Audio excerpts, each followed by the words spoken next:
ये कहानी शुरू होती है टेनिस के मंदिर की पुरानी खंडहरों से, जो कि लाइफ की गॉडेस का मंदिर था। वहां अंदर अचानक एक अजीब सी लिक्विड जैसी शक्ति जमीन फोड़कर बाहर आती है। ये एक गार्डियन बॉस है जो उस मंदिर की रक्षा करता है, और उस बड़े मॉन्स्टर के सामने खड़ा है हमारा हीरो। गेम के अंदर उसका नाम है the dead beast boxing gym is accepting new trainees. हाँ भाई, यही नाम है।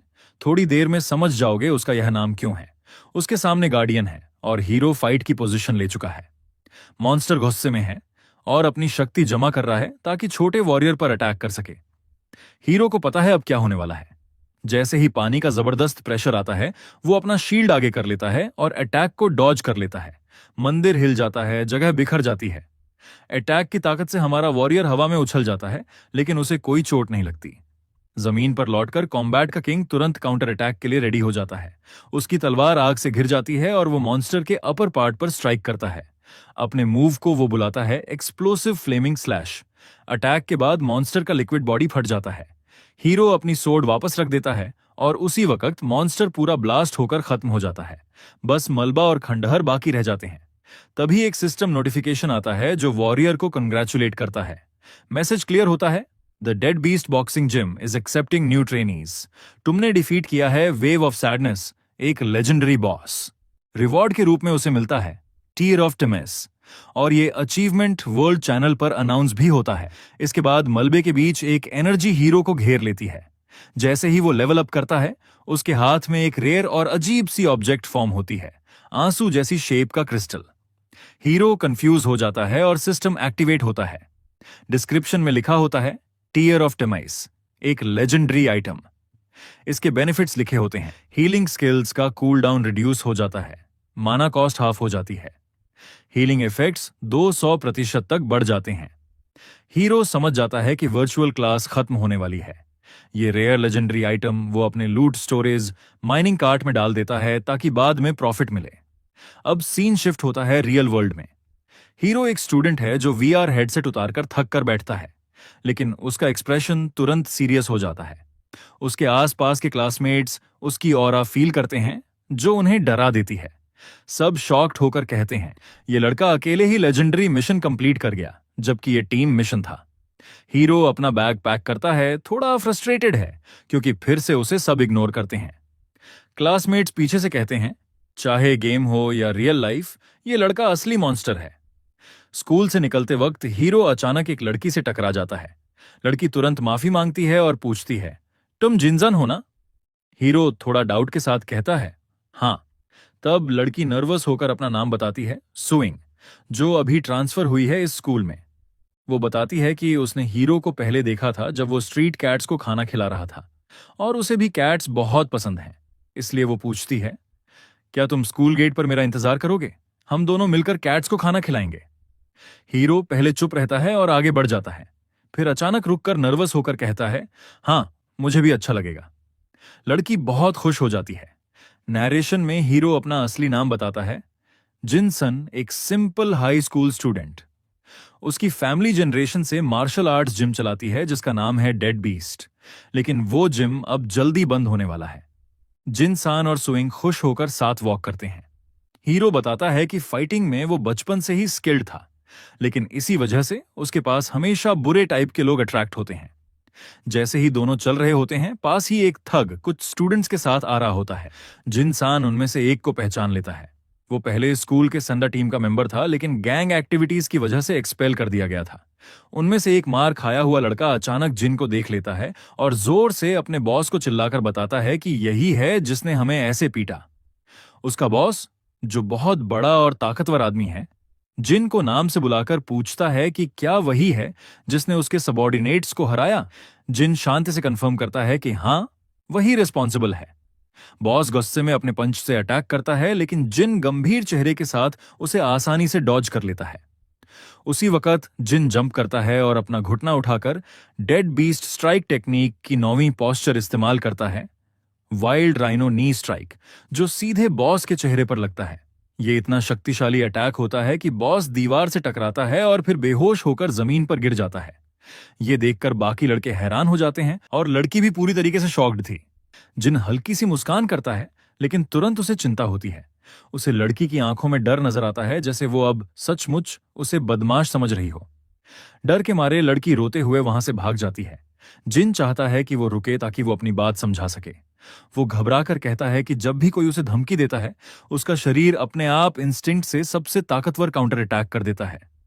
जिन इस सब से बहुत थक चुका है और अब डेड बीस्ट टेक्निक से उसका कुछ लेना देना नहीं रहना चाहिए। इसके बाद सीन शिफ्ट होता है डेड बीस्ट में। कोई अनाउंस करता है कि वो आ गया। जिन अंदर आता है, बोरियत के साथ अपने फादर की ग्रीटिंग सुनता है। उसके फादर अचानक सोर्ड से अटैक करने की कोशिश करते हैं, सोचकर कि सरप्राइज मिलेगा। लेकिन जिन अपनी स्किल्स दिखाता है और उनके गले को पकड़कर कहता है कि यही तुम्हारा एंड है। फिर भी जिन उन्हें छोड़ देता है।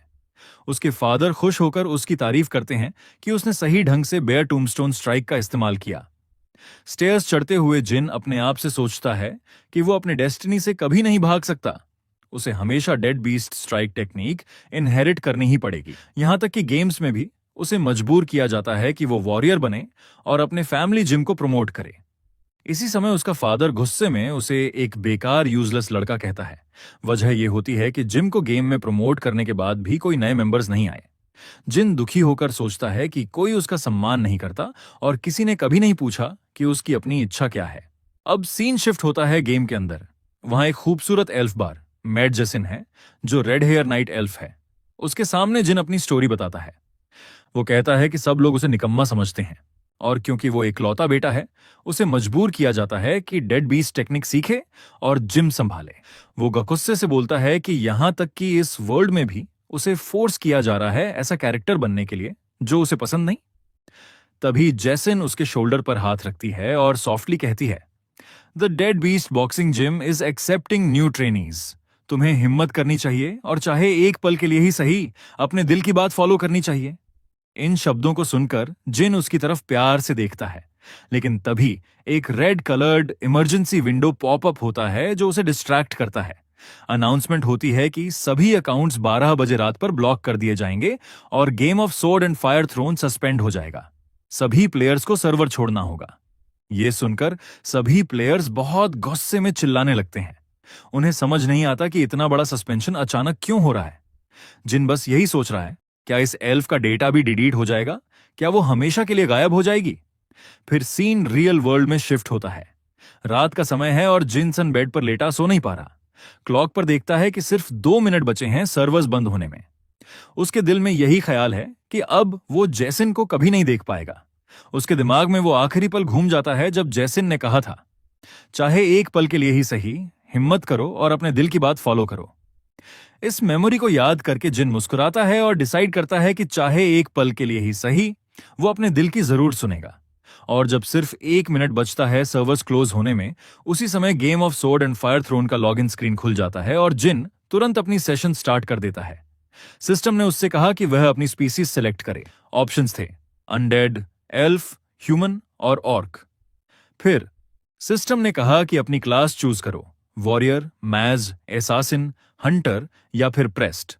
जिन ने चूज किया ह्यूमन और क्लास प्रीस्ट, और कंफर्म करते ही उसका कैरेक्टर क्रिएट हो गया। तब सिस्टम ने कहा कि अब उसका जर्नी स्टार्ट होगा सोर्ड और फायर की तलाश में।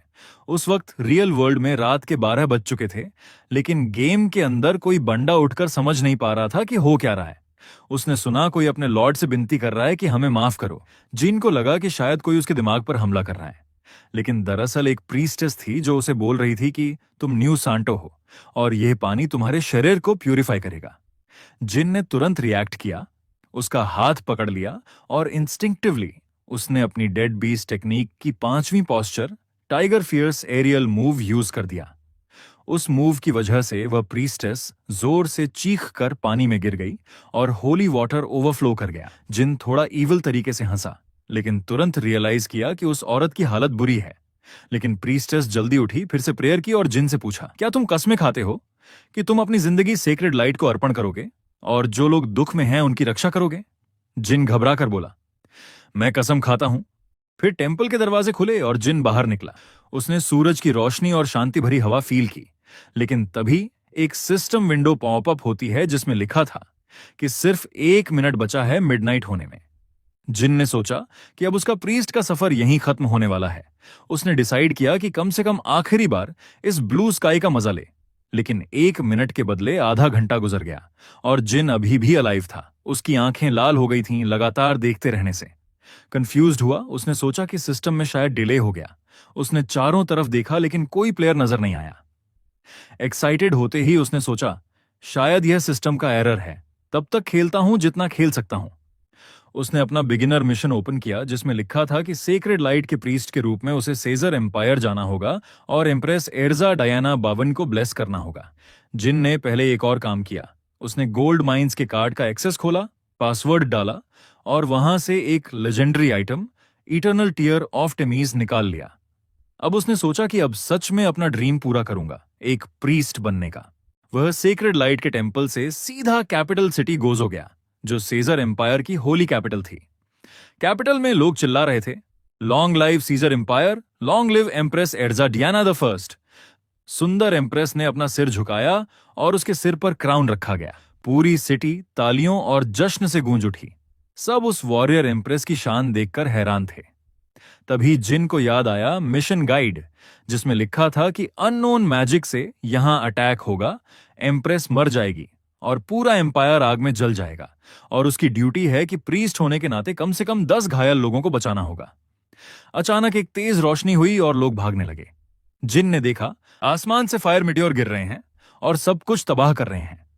सिस्टम ने उसे इंस्ट्रक्शन दिया, ग्रीन जॉन की तरफ भागो, मीटर स्ट्राइक से बचने के लिए। मिशन एक्टिवेट हो गया। अटैक की वजह से एक नाइट ने एम्प्रेस से कहा, आप तुरंत यहां से निकल जाइए।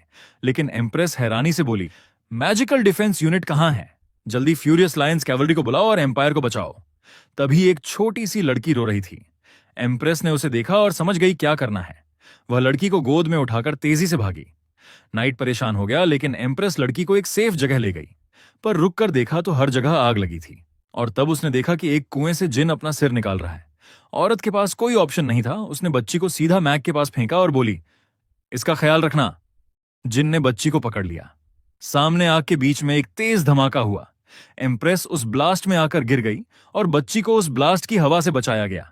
बच्ची रोते हुए चीख उठी और जिन शॉक में सोचने लगा, क्या यह सिर्फ एक मिशन का इवेंट है? वह नाइट जो पहले था दौड़ा और चीख कर बोला, योर मैजेस्टी। उसने देखा कि एम्प्रेस पत्थरों के नीचे घायल पड़ी है और उसकी सिर्फ 11 एचपी बची थी। जिन पास ही था और दिल से दुखी हो गया। उसने अपने आप को कर्ज किया, मैं सिर्फ एक लेवल 1 प्रीस्ट हूं, बिगिनर हीलिंग स्किल के साथ। मैं क्या कर सकता हूं? उसने गुस्से में रिपीट किया, चाहे प्रीस्ट हूं पर मैं बेकार हूं, मैं कुछ नहीं कर सकता। जिन ने याद किया कि एम्प्रेस ने दूसरों को बचाने के लिए अपनी जान दांव पर लगा दी थी। उसने सोचा कि अब उसे पूरी ताकत लगाकर उसकी हीलिंग करनी ही होगी। उसने जोर से प्रार्थना की और सेक्रेड लाइट की गॉडेस टेरा से बोला कि उसे डिवाइन पावर दे ताकि वह एम्प्रेस की वुंड्स हील कर सके। जैसे ही उसने हीलिंग स्पेल डाली, एक हरा ऑरा एम्प्रेस को घेर लिया। लेकिन रिजल्ट बहुत ही छोटा था। उसकी एचपी सिर्फ 1 पॉइंट बढ़ी। सिस्टम ने तुरंत इन्फॉर्म किया कि अभी भी हिल नहीं पा रही और अंदरूनी गंभीर चोटों से जूझ रही है। जिन बहुत डिसअपॉइंटेड हुआ। उसने सोचा कि यहां तक कि इटर्नल टीयर ऑफ टेमिस के साथ भी यही उसकी लिमिट है, लेकिन उसने तय किया कि वो हार नहीं मानेगा। वह बार बार हीलिंग करने लगा। 1 बार, 2 बार, 3 बार, इतना बार रिपीट किया कि पास खड़ा नाइट शॉक्ड रह गया। जिन थक कर चूर हो गया और समझ गया कि जैसे ही वो हीलिंग बंद करेगा, एम्प्रेस की लाइफ फिर से अनकंट्रोलेबली घटने लगेगी। उसी समय नाइट ने जिन को धन्यवाद कहा और बोला कि वो बहुत टैलेंटेड है, क्योंकि इतना लो लेवल प्रीस्ट होते हुए भी उसने बार बार हीलिंग यूज की। लेकिन जिन ने कामली कहा कि ये उसका काम है। तभी अचानक वही नाइट पागलों की तरह उस पर हमला करने लगा।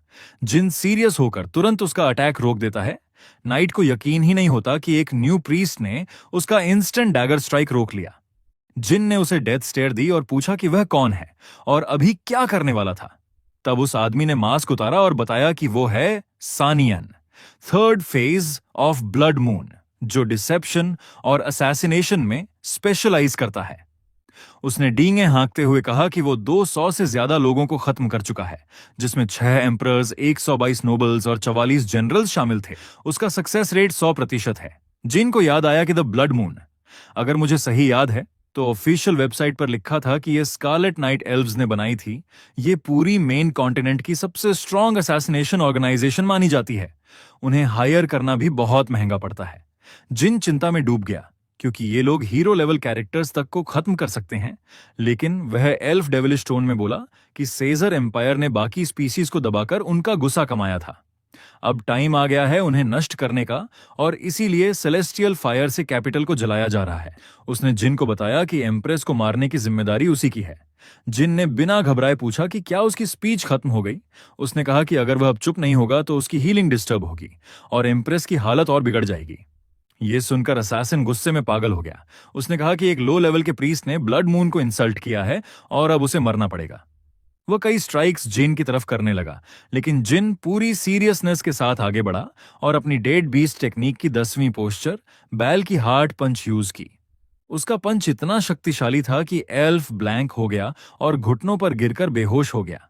जिन ने कोल्ड टोन में कहा कि उसने वॉर्न किया था कि हीलिंग डिस्टर्ब मत करना। टाइम बीतता गया और जिन लगातार हीलिंग करता रहा।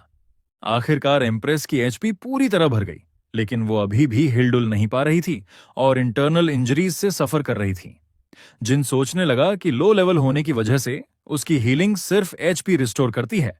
अचानक जिन को एहसास हुआ उसने अभी गेम के अंदर डेड बीस्ट टेक्निक यूज की थी और जो ओपोनेंट था उसकी स्टैट्स जिन से हजारों गुना ज्यादा थी। ऐसे में उसका अटैक हिट होना पॉसिबल ही नहीं था। फिर उसने गौर किया कि ना एम्प्रेस और ना एल्फ के नाम की कैरेक्टर टैग्स दिखाई दे रही थी। जिन शॉक में था, यह कैसे हो सकता है? एनपीसी के पास टैग्स ना हो। लेकिन उसने वक्त बर्बाद नहीं किया और एम्प्रेस को उठाकर मिशन पूरा करने का प्लान बनाने लगा ताकि लेवल अप करके एडवांस्ड हीलिंग सीखे।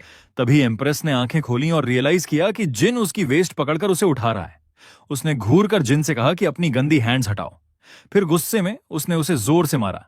जिन ने उसे रोकते हुए कहा कि प्लीज काम डाउन, लेकिन एम्प्रेस गुस्से से और नजदीक आई और चीख कर बोली, मर जाओ, तुम सेक्रेड लाइट टेंपल के चापलूस प्रीस्ट हो। कुछ जोर जोर के थर्ड सुनाई देते हैं जैसे कोई फाइट चल रही हो। पता चलता है कि जिन ने अपनी डेड बीस्ट पंच टेक्निक का तीसरा मूव यूज किया, स्नेक बाइंड, और उसने उस बड़ी सी एम्प्रेस को पूरी तरह जमीन पर दबा दिया। फिर जिन उसे पूछता है कि अब क्या वो उसकी बात सुनेगी या नहीं। एम्प्रेस हैरान थी। एक सिंपल प्रीस्ट उसके साथ ऐसा कैसे कर सकता है? सीन शिफ्ट होता है गाजा कैपिटल के अंदर रॉयल प्रिजन के 18वें फ्लोर पर। वहां गार्ड्स को कुछ फुटस्टेप्स सुनाई देते हैं। वो पूछते हैं कौन है वहां, लेकिन अगले ही पल उनकी चीखें निकल जाती है। सारे नाइट्स मरे पड़े होते हैं और एक हुडेड आदमी उन्हें चुपचाप देख रहा होता है। वो आदमी एक सेल खोलता है और कहता है कि उसे देखना है फेमस टॉर्चरर का एक्शन जो 30 साल से बंद था। उसका नाम है केलसड द बीस्ट, एक vanguard member of the Fierce Oath Union. अब जैसे ही वो आजाद होता है उसकी आंखों में एक सडिस्टिक चमक होती है। उसे बस मारना है। वापस जिन के पास सीन आता है। एम्प्रेस जो अभी भी बंधी हुई थी कोशिश करती है खुद को छुड़ाने की।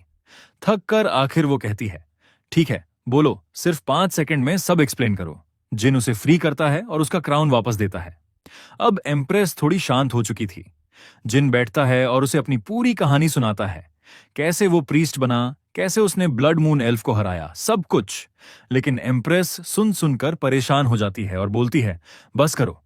सेक्रेड लाइट का मंदिर और एम्पायर के रिलेशंस पहले ही खराब हैं और अब एक लो लेवल का प्रीस्ट आकर एक असैसिन को हरा देता है। फिर वो पूछती है, क्या तुम उम्मीद करते हो कि मैं ये सब मान लूं? जिन शांति से कहता है, मैं कुछ एक्सपेक्ट नहीं कर रहा। तभी एम्प्रेस अपनी सोर्ड उसके सामने करती है और गुस्से में बोलती है, तो फिर मुझे एक बिलीवेबल कहानी सुनाओ वरना सेल में डाल दूंगी। जिन अंदर ही अंदर सोचता है कि उसे बस ये मिशन खत्म करना है, लेवल अप करना है और अपनी प्यारी एल्फ गर्ल जेसिन को ढूंढना है। वो उबासी लेते हुए कहता है, तुम मेरी कहानी पर भरोसा करो या ना करो, मुझे और भी काम है, और वहां से चला जाता है। एम्प्रेस को अजीब लगता है। वो चिल्लाती है, अरे मैंने कहा कब कि तू जा सकता है। तभी दूर से एक भारी एनर्जी आती है। एक मॉन्स्ट्रस क्रीचर पूरे रास्ते को तोड़ता हुआ एम्पायर में दाखिल होता है। वही है कायलसाड द एग्जीक्यूशनर, जो अभी प्रिजन से भागा था। वो कुछ सेकंड्स में ही पूरा इंपीरियल आर्मी खत्म कर देता है। उसके हाथों में लोग तड़प रहे होते हैं। वो सबको मार रहा होता है। एक नाइट किसी तरह भागकर जिन और एम्प्रेस के पास पहुंचता है, लेकिन उसके पीछे कायलसाड आ जाता है। एम्प्रेस तुरंत पहचान जाती है, ये तो कैलसड है। कायलसाड हंसता हुआ कहता है, मैं सब सीजर एम्पायर के सब्जेक्ट्स को मिटा दूंगा। जिन सोचता है, ये तो गेम के फियर्स ओथ यूनियन का वैनगार्ड है जिसने मिडिल लैंड को तबाह कर दिया था। कायलसाड एक आदमी के साथ खेल रहा होता है, उसे टॉर्चर करता है, फिर डिसाइड करता है कि अब उसका सिर काट देगा। तभी एम्प्रेस जोर से बोलती है, रुको। कैलसाड रुकता है और नोटिस करता है कि उसके सिर पर में सीजर फैमिली का क्राउन है। वो पूछता है, तुम्हारा रिलेशन क्या है सीजर फैमिली से? एम्प्रेस गुस्से में चिल्लाती है, मैं हूं एर्सा डायना सीजर, नए सीजर एम्पायर की एम्प्रेस।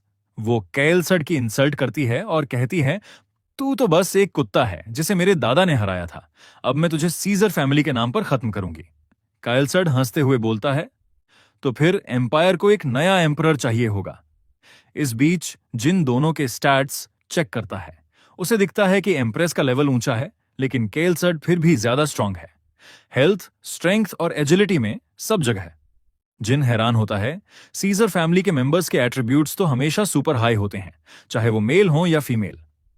अब दोनों एम्प्रेस और एग्जीक्यूशनर एक दूसरे पर हमला करने के लिए तैयार थे। दोनों की एनर्जी टकराने वाली थी, लेकिन जिन चिल्लाकर कहता है, रुको, अगर उसने तुम्हें मार दिया तो तुम बच नहीं पाओगी। उस भयानक बीस्ट का विशाल हैमर हवा को चीरता हुआ बहुत तेजी से एम्प्रेस की तरफ बढ़ रहा था।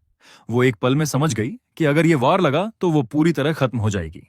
इसलिए उसने बस ब्लॉकिंग स्टांस में आने की कोशिश की, लेकिन वो अनस्टॉपेबल अटैक था। उसकी डिफेंस टूट गई और पूरी ताकत से वो आसमान में उछल गई, पीछे जाकर जमीन से टकराई, जिससे जिन के पीछे का पूरा इलाका टूट गया। जिन तुरंत मुड़ा और देखा कि एम्प्रेस की हेल्थ बार लगभग खाली थी और उसकी इंटरनल इंजरीज और बढ़ चुकी थीं। वो उसे हील करने के लिए दौड़ा, लेकिन वो घायल औरत अपने हाथ के इशारे से उसे रोक देती है। वो कहती है, ये दो वॉरियर्स के बीच का ड्यूअल है और मैं सीजर परिवार की डिसेंडेंट होकर किसी प्रीस्ट को अपना मोमेंट बर्बाद नहीं करने दूंगी। जख्मी होने के बावजूद वो खड़ी होती है। उसकी सांसें भारी थीं, लेकिन आंखों में अब भी आग थी। वो जीन से कहती है कि जैसा उसने पहले कहा था, अब वो चला जाए। उधर बीस्ट कैलसाड उसे देखकर हंसता है और ताना मारता है, क्या अब सीजर फैमिली में कोई बचा नहीं जो ऐसी नादान लड़की को इम्प्रेस बना दिया? एर्सा डायना ये सुनकर गुस्से में कांप उठती है। उसे लगता है कि वो उसकी फैमिली के नाम को इंसल्ट कर रहा है। वो चिल्लाती है और पूरी ताकत से फिर आगे बढ़ती है, लेकिन बीस्ट उसका मजाक उड़ाता है, कितनी जिद्दी है ये औरत। फिर वो अपना हैमर पूरे जोर से उस पर गिराता है और इस बार एम्प्रेस और उसकी लेजेंडरी सोर्ड दोनों हवा में उड़कर एक मैसिव एक्सप्लोजन के साथ नीचे गिरते हैं। सब कुछ धुएं में ढक जाता है और एम्प्रेस जमीन पर पड़ी, लगभग मर चुकी थी। उसकी सांसें धीमी और शरीर खून से भीगा हुआ। जिन दौड़कर उसके पास पहुंचा, झुंझलाते हुए बोला, क्यों ये एनपीसी मुझे इतना परेशान कर रहे हैं यार? लेकिन एम्प्रेस कांपती आवाज में कहती है, सुनो स्टूपिड प्रीस्ट, मेरी सोर्ड को ढूंढो। जिन गुस्से में चिल्लाया, तुम पागल हो क्या? इस हालत में फाइट करना नामुमकिन है। लेकिन वो वॉरियर मुस्कुराई और बोली, सीजर परिवार का कोई भी मेंबर कभी हार नहीं मानता। उसके ये शब्द सुनकर जिन को अपने पिता और गुरु की बातें याद आती हैं। जब तक सांस चल रही है, डेड बीस्ट पंच टेक्निक का यूजर कभी हार नहीं मानता। अब प्रेजेंट में वापस भारी कदमों की आवाज आती है। वो है कैलसड, जो हंसते हुए कहता है, एक मामूली प्रीस्ट मेरी आंखों के सामने एम्प्रेस को हील करने की हिम्मत रखता है। जिन काल्मली जवाब देता है, तू जीत चुका है, अब जा, जैसे कोई अनजात जानवर जाता है। लेकिन बीस्ट गरजता है, नहीं, मैं इस औरत का सिर काटकर शहर के दरवाजे पर टांग दूंगा। यही मेरे लोगों की 44 साल पुरानी इंसल्ट का बदला होगा। फिर भी जिन उसकी बातों को नजरअंदाज कर हीलिंग जारी रखता है। बीस्ट गुस्से से कांपने लगता है। अब बहुत हुआ और वो अपना सबसे बड़ा हमला तैयार करता है। अचानक वो मैसिव ब्लो जमीन पर गिरता है। पूरी जगह जल उठती है, सब राख हो जाता है। बीस्ट संतुष्ट होकर मुस्कुराता है, लेकिन तभी उसकी आंखें फैल जाती हैं। वो देखता है कि एम्प्रेस अब भी जिंदा है और खून के बीच में कोई खड़ा है। वो जिन था जिसने उस भारी हमले को सिर्फ एक हाथ से रोक दिया था। बीस्ट हैरान होकर चिल्लाता है, ये कौन है ये आदमी? जिन शांति से कहता है, मुझे बस उसे हील करने दो, बस इतना ही चाहता हूं। बीस्ट को यकीन नहीं होता। वो समझ जाता है कि ये इंसान जीने लायक नहीं, इसलिए वो अपनी सबसे ताकतवर स्ट्राइक तैयार करता है। लेकिन इस बार जिन झुकता है, फिर ऊंचा उछलता है, इतनी तेजी से कि बीस्ट का अटैक हवा में ही मिस हो जाता है। एक पल में जिन उसकी वेपन के पास पहुंच जाता है। बीस्ट कुछ समझ भी नहीं पाता और जिन गंभीर भाव में बोलता है, डेड बीस्ट पंच टेक्निक, फोर्थ स्टैंस। वो जमीन से उछलता है, उसकी जंप इतनी तेज होती है कि वो बीस्ट का हथियार तोड़ देता है।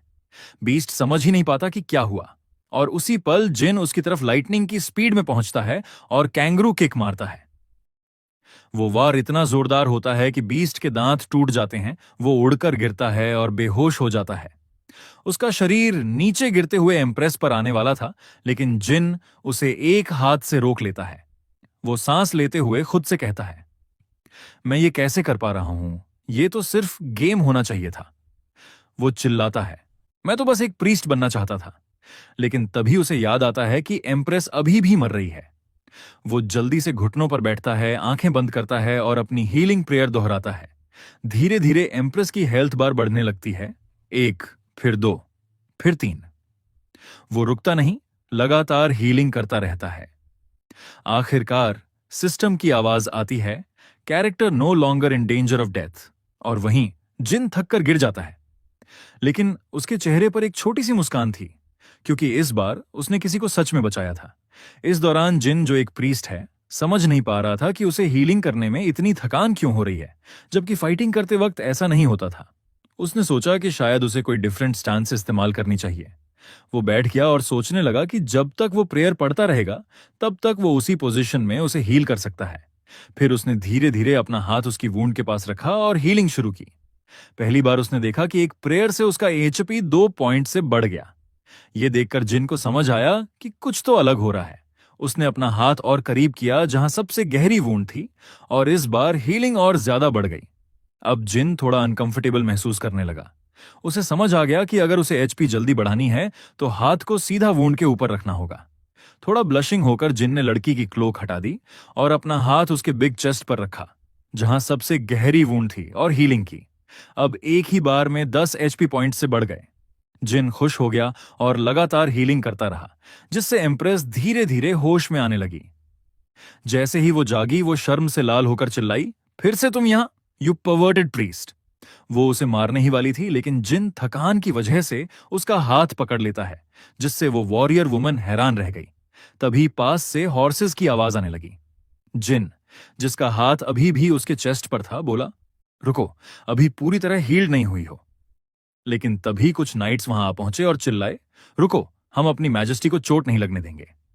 अब जिन और प्रिंसेस दोनों ने देखा कि उन्हें सोल्जर्स ने चारों ओर से घेर लिया था। तभी एक ब्लू हेयर्ड नाइट, जो गोल्डन आर्मर में था, आगे बढ़ा और जिन से बोला, बताओ, तुम क्या चाहोगे कि तुम्हारा एक हाथ काट दिया जाए, या फिर सीधे एक वार में ही मरना पसंद करोगे? एम्प्रेस ने उसे देखा और मुस्कुराते हुए बोली, शेल्टन। जिन चौंक गया, क्योंकि उसे उम्मीद नहीं थी कि वो इस वक्त इस एनपीसी से मिलेगा। उसकी यादों में एक और का दृश्य आया, जो भाले से घायल पड़ा था। एक माउंटेन ऑफ कॉर्पसेस के बीच उसे याद आया कि यही शेल्टन वो आदमी था जिसने ओगर्स के खिलाफ जंग में 5 मिलियन मॉन्स्टर्स और 7 क्लैन चीफ्स को मारा था। बाद में उसे ड्यूक या इंपीरियल मार्शल बनाया गया था, और लोग उसे दू इंपीरियल स्वॉर्ड कहते थे। गेम वर्जन 4.26 में वो लेवल 200 एनपीसी था, पूरे एम्पायर का सबसे ताकतवर इंसान। जिन ने तय किया कि वो उसे ऑफेंड नहीं करेगा, लेकिन शेल्टन गुस्से से जिन के पास आया और बोला, तो क्या मैं तेरी जान ले लूं? जिन ने घबराकर हंसते हुए कहा, यह तो एक गलतफहमी है, मैं तो बस उसे हील कर रहा था। लेकिन शेल्टन ने ठंडे स्वर में कहा, वो प्रिंसेस मेरी फियांसे है और तूने उसकी इंसल्ट किया है। फिर उसने जोड़ा, और तूने मेरी भी इंसल्ट की है प्रीस्ट। उसने अपनी सोर्ड निकाली और आंखों में नफरत भरकर बोला, इसी कारण तुम्हारी मौत तय है। जिन दंग रह गया, लेकिन तभी एम्प्रेस चिल्लाई, शेल्टन वेट! पर शेल्टन ने नहीं सुना और अपनी अल्टीमेट टेक्निक इस्तेमाल की, ब्लडी ब्लूमिंग स्लैश। अटैक के बाद उसने अपनी सोर्ड को बड़े स्टाइल से म्यान में रख लिया और जमीन पर एक बड़ा कट बन गया। लेकिन पीछे खड़े गार्ड्स हैरान थे, क्योंकि जिन अब भी जिंदा था। शेल्टन भी समझ नहीं पा रहा था कि ऐसा कैसे हुआ। जिन वहीं खड़ा मुस्कुरा रहा था, थोड़ा नर्वस। उसने सोचा, अगर मुझे पहले से पता ना होता कि वो अटैक करेगा तो मैं मर चुका होता। उसने गोल्डन नाइट की तरफ देखा और मन में कहा, मैं सोच भी नहीं सकता कि एम्पायर का सबसे स्ट्रांग आदमी क्या कर सकता है। तभी एम्प्रेस ने शांत होकर कहा, शेल्टन, उसने मेरी जान बचाई है, उसे जाने दो। जिन ने हामी भरते हुए कहा, हां, सही कहा, मैं अब जा रहा हूं, आपको डिस्टर्ब नहीं करूंगा। और मुस्कुराते हुए बोला, प्रिंसेस, आपको बहुत खुशी मिले। ये कहकर वो गोल्डन नाइट के पास से गुजरा और तेजी से वहां से चला गया। एक स्पीयर सीधे उसके सामने आकर उसके कदम रोक देती है। जिन तुरंत समझ गया कि ये स्पीयर दूसरे नाइट्स ने फेंकी है। बिना कुछ करने के वो सिर्फ गुस्से में अपनी बुरी सिचुएशन देख रहा था। अब उस नाइट ने गर्व से कहा कि यहां तक कि मास्टर ऑफ डॉन जो फादर थे टेम्पल ऑफ सेक्रेड लाइट के, भी उनकी सोर्ड को डॉज नहीं कर पाते। फिर उसने जिन से बिना विश्वास किए पूछा कि असल में वो कौन है। जिन, जो सोच में डूबा था, बोला कि वो सिर्फ एक 18 साल का टीनेजर है जिसकी चाइल्डहुड बहुत कठिन रही। तभी एक फ्लैशबैक आता है। हम देखते हैं कि कोई कदम रख रहा है और उस जगह लगातार स्नो गिर रही है। आसपास के लोग उत्सुकता से देख रहे हैं। जिन का फादर जिन से पूछते हैं, क्या तुम कावड़ बनना चाहते हो या एक बहादुर आदमी? जिन ने बिना हिचकिचाए चिल्लाया, मैं बहुत बहादुर आदमी बनना चाहता हूं। फिर हम देखते हैं कि फादर एक ट्रक पर खड़े हैं और सामने मजबूत और गरीब जिनसान अपनी पूरी ताकत से वो बड़ा व्हीकल खींच रहा है। फादर उसे प्रोत्साहित करते हैं कि अभी 2 किलोमीटर और खींचे ताकि वो उसे कुछ फ्राइड नूडल्स दिला सके। लेकिन ड्राइवर बताता है कि उसने रेस्क्यू टीम को पहले ही सूचित कर दिया है। पैसेंजर्स सोचते हैं कि ये बच्चे के साथ दुर्व्यवहार है और कोई उसे बचाए। फिर भी फादर अपनी नजरें अपने बेटे पर टिकाए हुए हैं, जो पूरी ताकत लगा रहा है। फिर प्रेजेंट में जिन बताता है कि उसका सपना है कि वो एक डॉक्टर बने जो लोगों की लाइफ बचाए, लेकिन यह संभव नहीं था क्योंकि उसका फादर मार्शल आर्ट्स फैन था। अपनी भयानक स्थिति याद करके जिन ने बताया कि उन्होंने उसे हेल टाइप ट्रेनिंग करवाई और इसी कारण वो इतना स्ट्रांग बन गया। लेकिन इविल नाइट ने उसकी बातों पर विश्वास नहीं किया और फिर से एक बहुत पावरफुल अटैक तैयार किया। जिन ने तुरंत रिएक्ट किया और कंफ्यूज्ड होकर पूछा, क्या तुम्हें कोई वॉरियर ऑनर नहीं है? तभी एम्प्रेस चिल्लाती है, शेल्टन, तुरंत रुक जाओ। लेकिन वो मैड नाइट अब थक चुका था उस मंकी से, जो सिर्फ डॉज करना जानता था। उसने फिर से एक बड़ा अटैक किया जिससे बिग एक्सप्लोजन हुई और अपने टारगेट की तरफ बढ़ते हुए उसने अपनी एरियल कॉम्बैट स्किल एक्टिवेट की, जिसे कहते हैं ग्रेट फ्यूनरल ऑफ रोजेस। जिनने देखा कि उसके सामने मल्टीपल स्लैश आ रहे हैं, वो बहुत डिटर्मिनेशन के साथ डजन्स ऑफ स्लैशेस डॉज करता है और चिल्लाता है, बस करो, इनफ। और धीरे धीरे उन काउंटलेस डेडली स्लैशेस के बीच बढ़ते हुए वो उस नाइट को चेतावनी देता है कि अब वो सच में गुस्से में आने वाला है। तभी किसी की हैवी स्टेप सुनाई देती है और वो हंस रहा होता है। ये जिन है जिसने कहा कि ये टेक्निक उसके पिछले ब्लूमिंग स्लैश से भी वीक थी। लेकिन ब्लू हेयर्ड नाइट हल्की मुस्कान छोड़ता है क्योंकि एक स्लैश किसी के बॉडी में लगा और वो व्यक्ति था जिन। जिन दर्द सह रहा था और समझ नहीं पा रहा था कि ये सब कैसे हुआ। नाइट बताता है कि शायद लोग उसके स्वॉर्ड ओरिजिन को नहीं जानते। तुरंत जिन सिस्टम में इंफॉर्मेशन सर्च करता है और पता चलता है कि पेटल सोर्ड एक एपिक वेपन लेवल 180 है। इसके एट्रीब्यूट्स हैं triple attack speed, high critical attack और पैसिव स्किल विंड रीपर। हर स्लैश के बाद पता चलता है कि यह सोर्ड सेजर एम्पायर की फाउंडिंग सेलिब्रेट करने के लिए emerald king, sovereign of elves, ने खुद अपनी फ्लैश से बनाया था। वेपन में प्लांट कॉन्शियसनेस है और इसमें बहुत पावरफुल वुड मैजिक है, लेकिन हैंडल में थॉर्न्स हैं जो यूजर को अनबेरेबल पेन देती हैं। जिन बहुत फैसिनेटेड हो जाता है। उसने सोचा कि गोल्डन नाइट को इतना पेन सहना पड़ता है सिर्फ यूज करने के लिए, लेकिन जल्दी ही उसने सोचा कि पहले उसे खुद को हील करना चाहिए। नाइट ने जमीन को तोड़ते हुए जंप किया। तुरंत नाइट जिन की तरफ बढ़ता है और स्लैश अटैक करता है जो सीधे उसके फेस के पास से गुजरता है। जिन इंपैक्ट से नियरली अनकॉन्शियस होने लगता है, लेकिन अचानक उसका हार्ट तेजी से धड़कता है जैसे अर्थक्वेक और एक्टिवेट होता है बीस्ट मोड ऑफ जिनसान। गुस्से में वो अपना हाथ उठाता है और यूज करता है 7th stance of dead beast strike technique. Jin जोर से चिल्लाया और अपना powerful fierce wolf open grip इस्तेमाल किया, एक ऐसी डेथली मूव जो सीधा नर्वस शेल्टन नाइट की तरफ बढ़ रही थी। सीन बहुत टेंस था, लेकिन पास में प्रिंसेस एर्सा डायना इरिटेट हो गई क्योंकि कोई उसकी बात सुन ही नहीं रहा था। गुस्से में आकर उसने सबको डांटा और चिल्लाई कि अगर उन्होंने ये फाइट नहीं रोकी तो वो दोनों को बीच से काट देगी। जब दोनों जिन सैंग और शेल्टन ने उसकी आवाज न सुनी, तब तक उनका अटैक पहले से ही शुरू हो चुका था। जिन सैंग ने चिल्लाकर कहा कि वो रुक नहीं सकता और अपनी हालत पर गुस्सा करते हुए खुद को कर्स करने लगा। उसके सामने शेल्टन था जो थोड़ा कंफ्यूज और वरीड दिख रहा था और अपने अटैक को कंट्रोल किए बिना जिन सैंग उसके इतने करीब आया कि गलती से उसने शेल्टन को किस कर लिया। सब लोग शॉक में रह गए। रॉयल गार्ड्स ने आंखें फाड़ लीं। शेल्टन पूरी तरह फ्रीज हो गया। जिन सैंग भी ब्लैंक हो गया। दोनों बस एक दूसरे को देखने लगे। प्रिंसेस एर्सा डायना ये सब देखकर शॉक थी। थोड़ी देर बाद दोनों जिन सैंग और शेल्टन डिस्गस्ट से पीछे हट गए और एक साथ उल्टी करने लगे, जैसे दोनों को ये सब बहुत क्रिंज लगा हो। जिन के अंदर गिल्ट था, उसे यकीन नहीं हो रहा था कि उसका पहला किस ऐसे हो गया। थके हुए शेल्टन ने कहा, तुम पर हमारी रानी ने दया दिखाई है, अब यहां से चले जाओ। सीन बदलता है। प्रिंसेस एर्सा डायना शेल्टन का हाथ पकड़कर उसके घोड़े पर बैठी होती है। गुस्से और अथॉरिटी के साथ वो जिन सेंग से कहती है, कैपिटल छोड़ दो और यहां से चले जाओ। जिन सेंग थोड़ा सोचता है और समझता है कि सिचुएशन उसके फेवर में नहीं है, लेकिन चालाक हेलर होने के नाते वो पूछता है, आप चाहेंगी मैं पहले आपका इलाज पूरा कर दूं? प्रिंसेस तुरंत लाल पड़ जाती है, अपना सीना पकड़कर चिल्लाती है, पागल हो क्या तुम, दूर रहो मुझसे। लेकिन फिर शांत होकर कहती है कि कोई प्रॉब्लम नहीं, और पोलाइट टोन में उसे बाय बोलती है। जाते वक्त प्रिंसेस मुस्कुराकर कहती है, तुम बहुत स्टूपिड प्रीस्ट हो।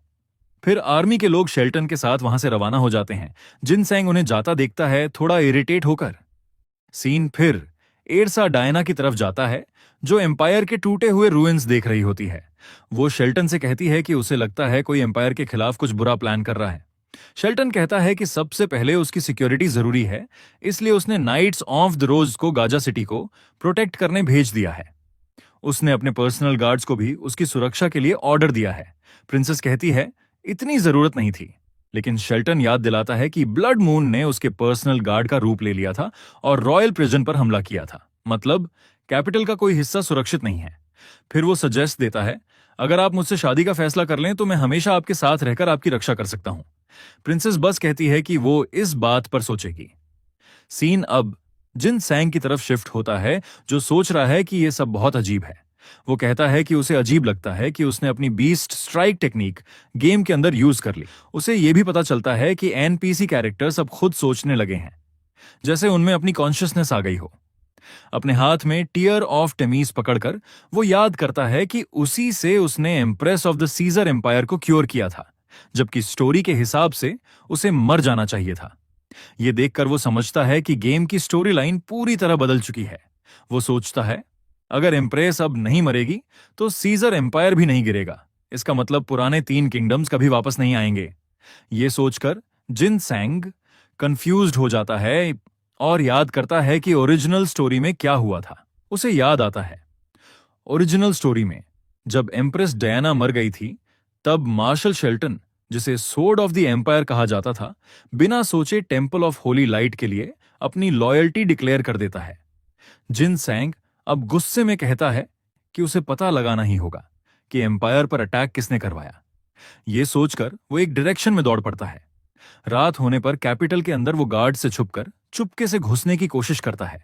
उसे पता है बिना पकड़े अंदर जाना मुश्किल है, लेकिन उसे अपने पुराने गिल्ड का सीक्रेट याद आता है, सिटी के सुवर टनल से अंदर जाने का रास्ता। वो वही प्लान फॉलो करता है, ध्यान से चलता है, गार्ड से बचता है और एक मैनहोल कवर ढूंढ लेता है। इधर उधर देखकर कंफर्म करता है कि कोई देख नहीं रहा, फिर कवर खोलता है और एक डिस्गस्टिंग बदबू निकलती है, लेकिन बिना रुके वो अंदर चला जाता है, हाथ में अपना वेपन लिए जो लाइट देता है। जैसे जैसे वो आगे बढ़ता है, उसका एचपी उस हॉरिबल स्मेल की वजह से घटने लगता है। तभी अचानक उसे ऊपर जाने का रास्ता दिखता है, जहां से कहानी एक नई डायरेक्शन लेने वाली थी, और उसे तुरंत समझ आ गया कि यही वो एंट्रेंस है जिसकी उसे तलाश थी। दूसरी तरफ सीन बदलता है। वहां 4 प्यारी सी मेड सर्वेंट्स लेडी लूसिया को ग्रीट करती हैं। उनके सामने एक बड़ी लाल कालीन पर एक ब्यूटीफुल औरत खड़ी थी। ये है लूसिया, जो सभी मेड्स की लीडर है। लूसिया ने सभी मेड गर्ल्स को बताया कि ड्यूक ने ऑर्डर दिया है कि अब से हर मैजेस्टी को कोई भी सर्व नहीं करेगा, क्योंकि मार्शल लॉ लगाया गया है उसकी सेफ्टी के लिए। उसने कहा, सब अपने रूम्स में वापस जाइए और कासल के अंदर इधर उधर घूमना बंद करें। लड़कियां समझ गईं और बिना प्रॉब्लम के ऑर्डर मान लिया। थोड़ी देर बाद किसी कमरे में लूसिया शावर चालू करती है।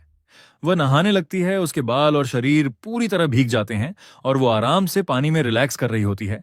लेकिन तभी उसे पैरों के नीचे कुछ अजीब सी आवाज सुनाई देती है। वो समझ जाती है, फिर से सीवर की चूहों को खत्म करने का समय आ गया है।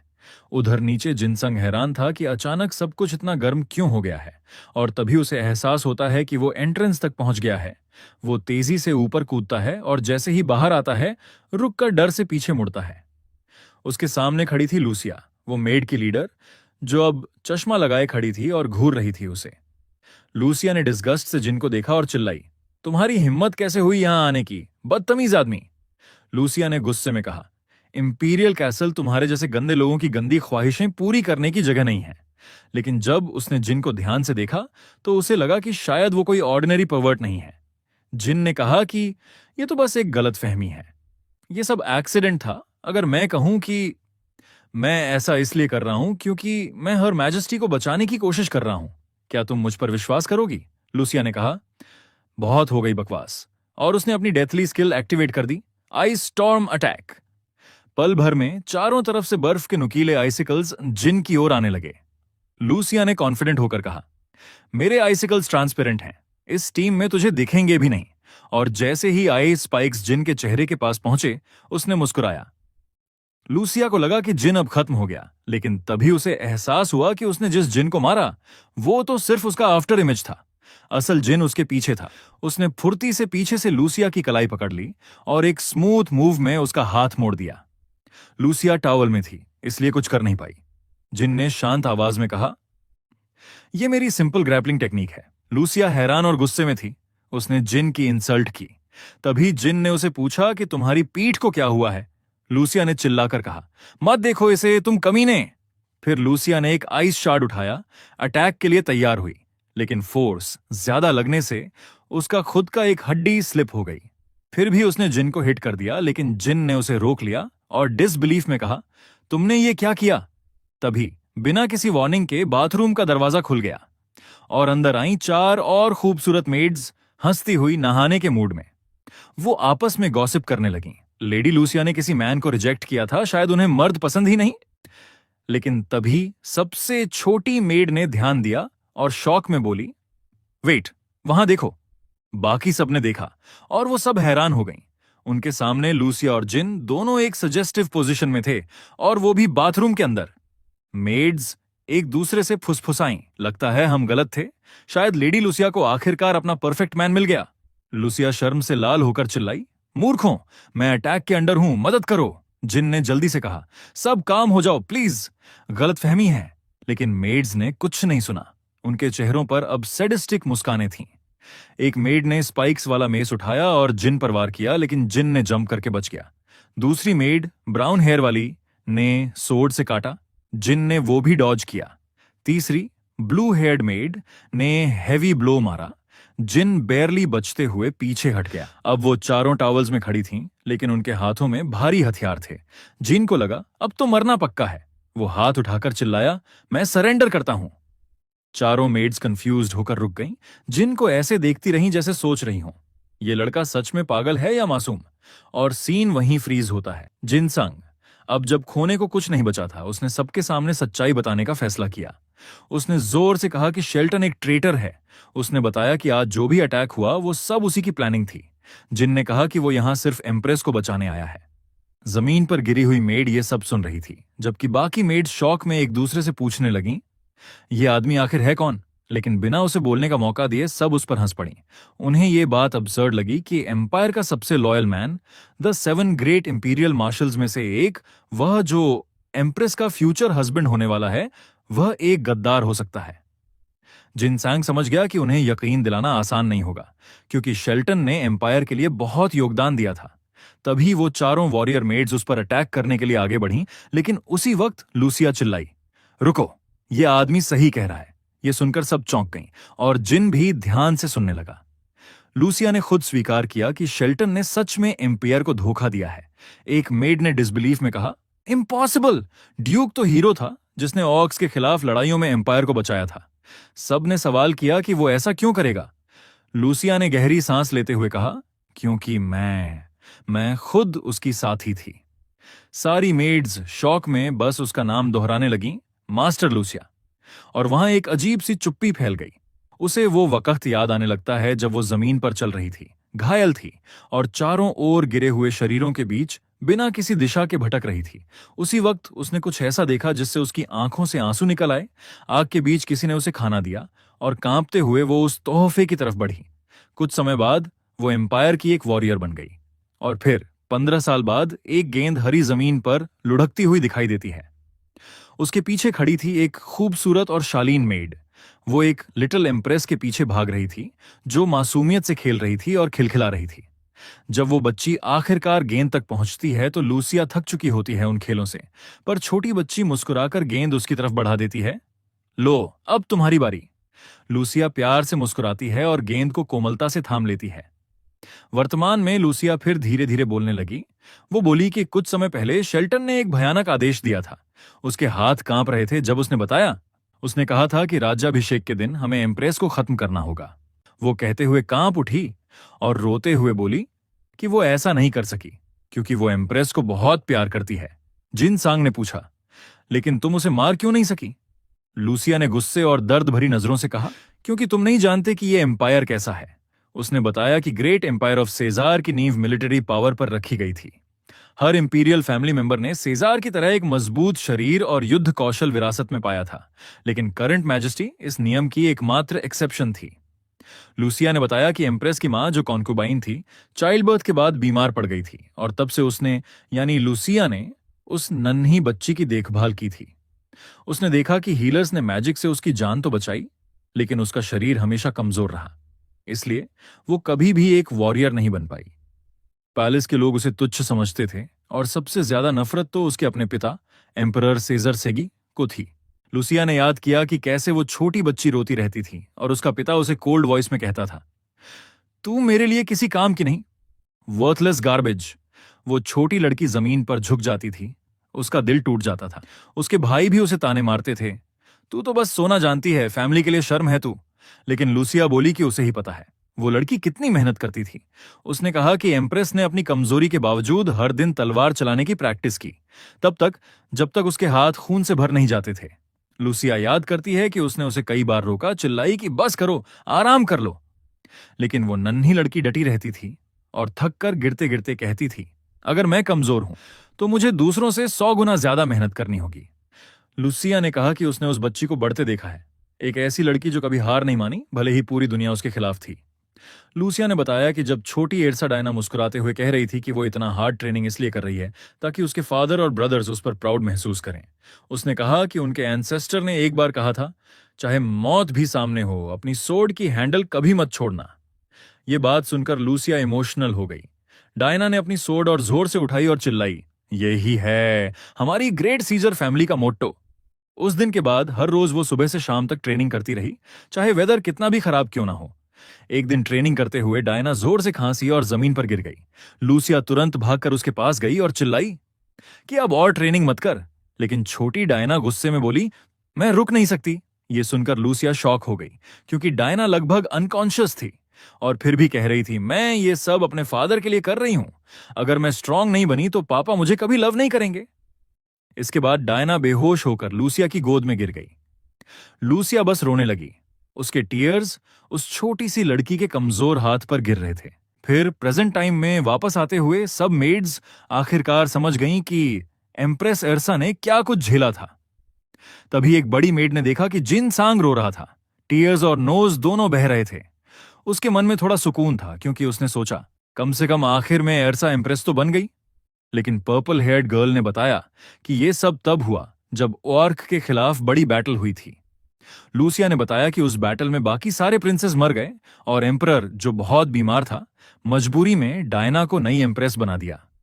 उसके बाद लूसिया को बहुत पनिशमेंट दी गई, क्योंकि उसने शेल्टन के ऑर्डर्स के खिलाफ काम किया था। एक मेड ने उसके जख्म देखे और कहा कि ये निशान डार्क फ्लेम पाइथन की टेल विप से बने हैं। ऐसी मार कभी नहीं भरती, हर रात दर्द देती है। जिन सांग ने तुरंत समझा कि लूसिया को पहले ही भेजा गया था एम्प्रेस को मारने के लिए, लेकिन जब उसने मना कर दिया तो शेल्टन ने ब्लड मून एसासिन को भेजा। लूसिया ये सुनकर शॉक हो गई और चिल्लाई, तुम कैसे जानते हो ये सब? तुम वही प्रीस्ट हो ना जिसने एम्प्रेस को कैल्सेट बीस्ट से बचाया था? उसने याद दिलाया कि शेल्टन ने उस पर भी अटैक किया था, पर जिन सांग बच गया और उसने तो मार्शल शेल्टन को किस भी किया था। यह सुनकर सारी मेड्स ब्लश हो गईं और बोली, शेल्टन तो सबसे हैंडसम है, क्या प्रीस्ट के टेस्ट थोड़े अजीब हैं? जिन संग गुस्से में बोला, ऐसा कुछ नहीं हुआ, मैंने उसे फोर्स नहीं किया, वो सब एक एक्सीडेंट था। लूसिया ने हाथ उठाकर सबको चुप कराया और बोली कि अब उनके पास टाइम नहीं है, उसने कहा कि शेल्टन के नाइट्स ऑफ द रोज ने पूरी कैपिटल पर कब्जा कर लिया है और उन्हें एम्प्रेस को तुरंत वहां से निकालना होगा। एक मेड ने उदास होकर कहा कि शेल्टन के लोगों ने पैलेस भी ले लिया है, अब वहां पहुंचना इम्पॉसिबल है। तब जिनसांग ने आगे बढ़कर कहा, तो हम सब मिलकर उन्हें बचाएंगे। मैं एक हीलर हूं, जब आप लोग लड़ेंगे मैं आपको हील कर सकता हूं।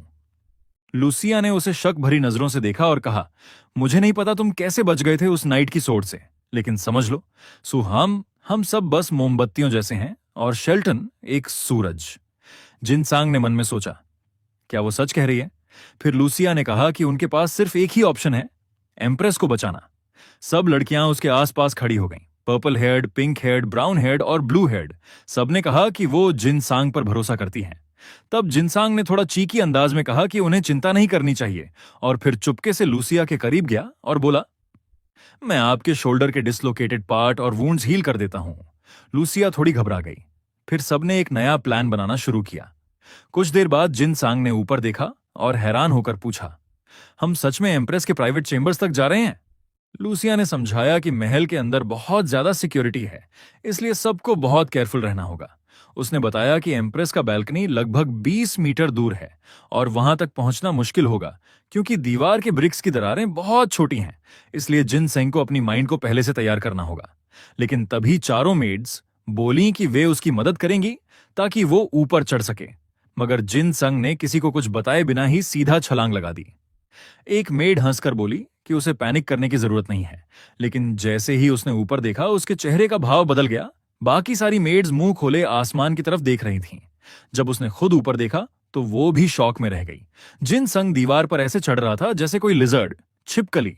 बहुत ऊंचाई तक पहुंचकर वो बोला, हाँ, ये दीवार काफी ऊंची है, लेकिन क्लाइंब करना तो बहुत आसान है। फिर अचानक उसे एक फ्लैशबैक आया। वो छोटा था और अपने फादर के साथ पहाड़ पर ट्रेनिंग कर रहा था। उसके हाथ पूरे लाल और छिल चुके थे और वो रोकर अपने पिता से बोला, पापा, अब और नहीं हो रहा। उसका पिता, जो बिल्कुल इंजर्ड नहीं था, बोला कि हाथों से चढ़ना बीस्ट फिस्ट टेक्निक का सबसे जरूरी हिस्सा है, और फिर मुस्कुराते हुए कहा, अभी तो सिर्फ 17 घंटे ही हुए हैं।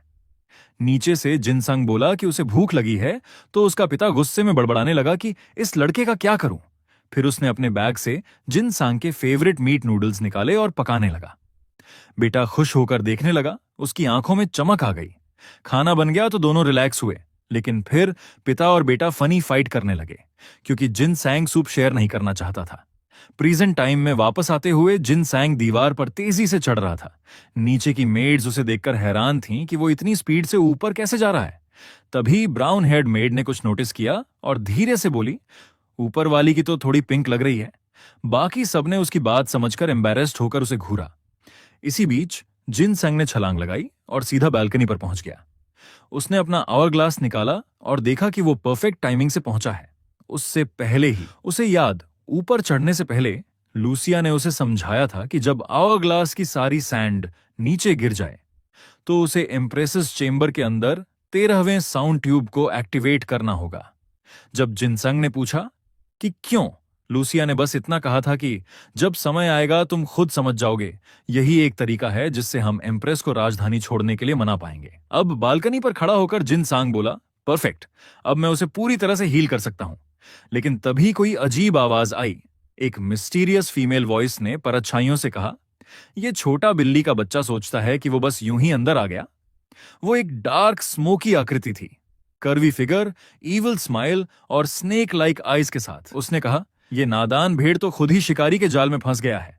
वो अचानक स्मोक में गायब हुई और पल भर में ब्लैक लाइटनिंग जैसी स्पीड से जिनसंग के ऊपर अटैक कर दिया और चिल्लाई, तेरी सजा मौत है। लेकिन जिनसंग ने बहुत आसानी से उसका अटैक डॉज कर लिया और बोला, क्या तुम एम्प्रेस की बॉडीगार्ड हो? वो औरत गुस्से से कांप उठी। उसकी डार्क आर्मर चमक रही थी और वो दोबारा जिनसंग पर टूट पड़ी। उसका वार इतना तेज था कि हवा को चीरता हुआ जिनसंग के सिर के ऊपर से निकल गया। तभी ऊपर से चारों मेड्स भी किसी तरह बालकनी तक पहुंच गईं। सब थकी हुई और सांसें फूल रही थीं। एक मेड ने जिनसंग से कहा, आखिरकार हम पहुंच गए, लेकिन तुम तो सच में पागल इंसान हो। ये क्या स्पीड है तुम्हारी? जिनसंग ने हंसते हुए पूछा, क्या ये औरत ही एम्प्रेस की बॉडीगार्ड है? बाकी लड़कियां कुछ समझ नहीं पाईं तो उसने इशारा किया उस मिस्टीरियस डार्क एल्फ वुमन की तरफ। एक मेड ने तुरंत बताया कि वो ट्वाइलाइट नाइट्स की लीडर है, जिन्हें ब्लैक क्रोसेट के नाम से जाना जाता है। उसने अपना वेपन उठाया और जिन सांग से कहा कि दूर हो जाए। ब्लू हेड मेड बोली कि उसे यकीन नहीं हो रहा कि शेल्टन ने ब्लैक नाइट कमांडर को एम्प्रेस की निगरानी के लिए भेजा होगा। जिन सांग नीचे खड़ा सोच रहा था, ब्लैक क्रॉस, ब्लैक रोज, ये सब हैं कौन? क्या सच में ये लोग इतने पावरफुल हैं? मेड बताती है कि उन नाइट्स के पास 4 स्पेशल यूनिट्स हैं। पहली यूनिट अनडेड से फाइट करने में एक्सपर्ट है, दूसरी सीज डिफेंस में, तीसरी मैजिक बैटल्स के लिए, और आखिरी नाइट यूनिट जो रात में छुपकर रैट्स को हंट करती है। उस मेड ने बताया कि इन सब यूनिट्स के ऊपर एक लीडर है, ट्वाइलाइट, जो नाइट यूनिट की कमांडर है और ब्लैक रोज नाइट्स का हिस्सा है। अपनी सोर्ड को पीछे घुमाते हुए ट्वाइलाइट कह रही थी कि ये सब कुछ शेल्टन ने ऑलरेडी प्रिडिक्ट कर लिया था। चांदनी के नीचे वो बोलती है कि अब वो सब इंट्रूडर्स का काम तमाम कर देगी। अब सिर्फ एक ऑप्शन बचा था। मेड्स ने पैनिक में कहा कि सब खत्म हो गया है और प्रीस्ट को कहा कि वो अपनी मेजेस्टी को लेकर चला जाए जब तक वो उसे कवर देती हैं। लेकिन ट्वाइलाइट ने उन सब पर एक ईवल स्माइल के साथ देखा और कहा कि अगर पांचों ने मिलकर अटैक भी किया तो भी वो उसकी टाइट आर्मर को स्क्रैच तक नहीं कर पाएंगी। तभी हमारा भोला प्रीस्ट कुछ ऐसा करता है जो सबको शॉक कर देता है। वो ट्वाइलाइट के थाइस को टच कर लेता है। एल्फ गुस्से में चिल्लाती है, तुम क्या कर रहे हो? लेकिन प्रीस्ट कामली कहता है, श्श, रुक जाओ, तुम्हारी स्किन बहुत डार्क है, शायद किसी पॉइजन के इफेक्ट से हो सकती है, मुझे क्योर करना पड़ेगा। एल्फ गुस्से में चिल्लाती है, ये मेरा नेचुरल कलर है इडियट, और वो ब्लर होने लगती है, धीरे धीरे पूरी तरह डिसअपियर हो जाती है उसके हाथों से। तभी पीछे से एक मेड चिल्लाती है, जिन संभल के। तभी जिन के पीछे से एक आवाज आती है, मुझसे गलती हो गई, मैंने कभी नहीं सोचा था कि एम्पायर में कोई वॉरियर भी होगा। वो अपनी साइथ रेडी करती है और कहती है, मैं एक्सपेक्ट नहीं कर रही थी कि कोई इतना स्ट्रांग भी हो सकता है। लेकिन हमारा काम हीरो मुस्कुराते हुए कहता है, आप गलत समझ रही हैं, मैं तो बस एक सिंपल प्रीस्ट हूं, ये जो स्ट्रांग लेडीज हैं ये ही वॉरियर्स हैं।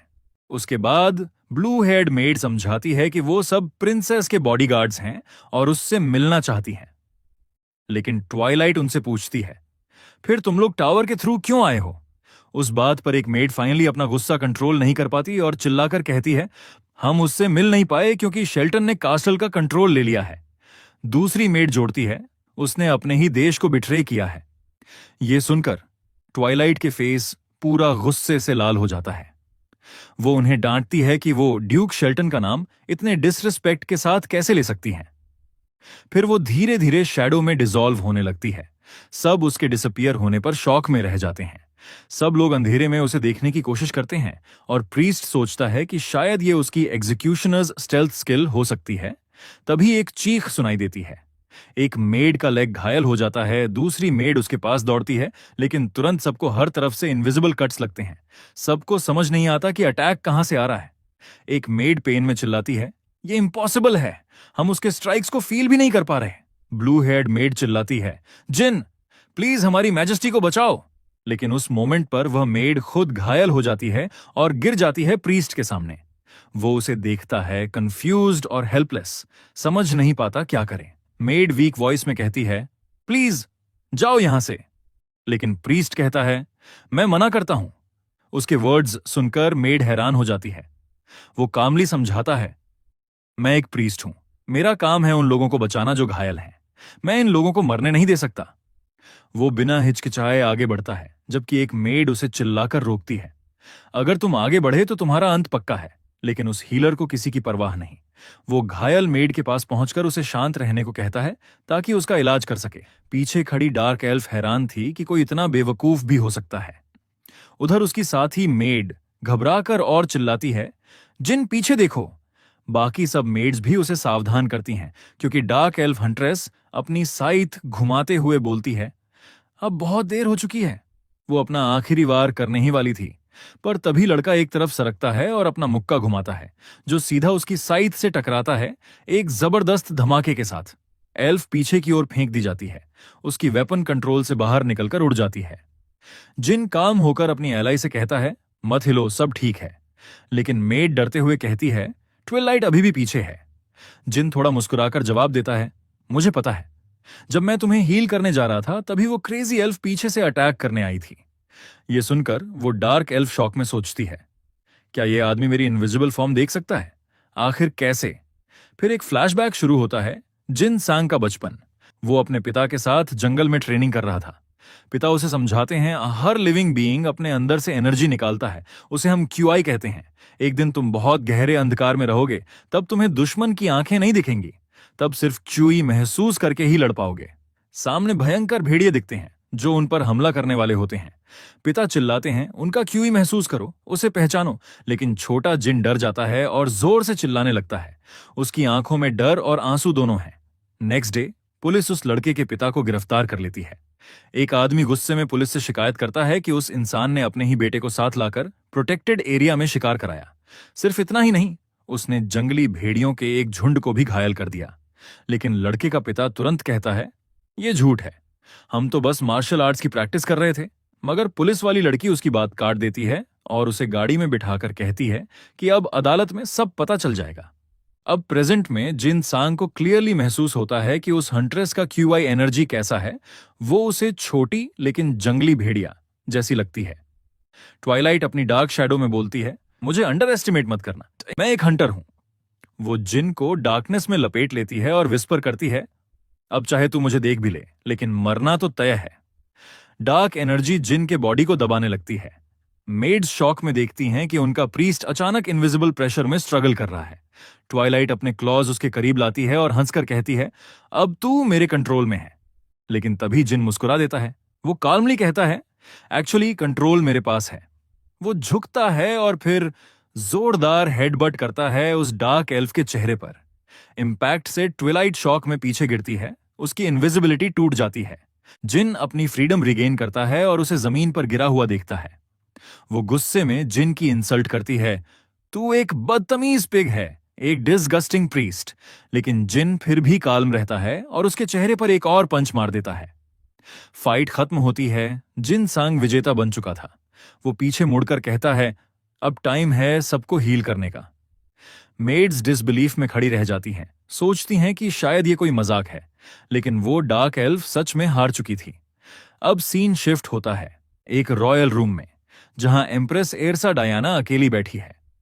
वो सीरियसनेस से कहती है अब टाइम आ गया है सीक्रेट सक्सेशन का। फिर वो कबर्ड खोलती है और अंदर से बहुत सारे स्टफ्ड टॉयज निकालती है। वो उनसे खेलते हुए प्रिटेंड करती है कि टेडी बेयर टेडी अपनी बनी डॉल से मैरिज प्रपोजल कर रहा है। बनी शाइनेस में कुछ बोल नहीं पाती, फिर हां कर देती है।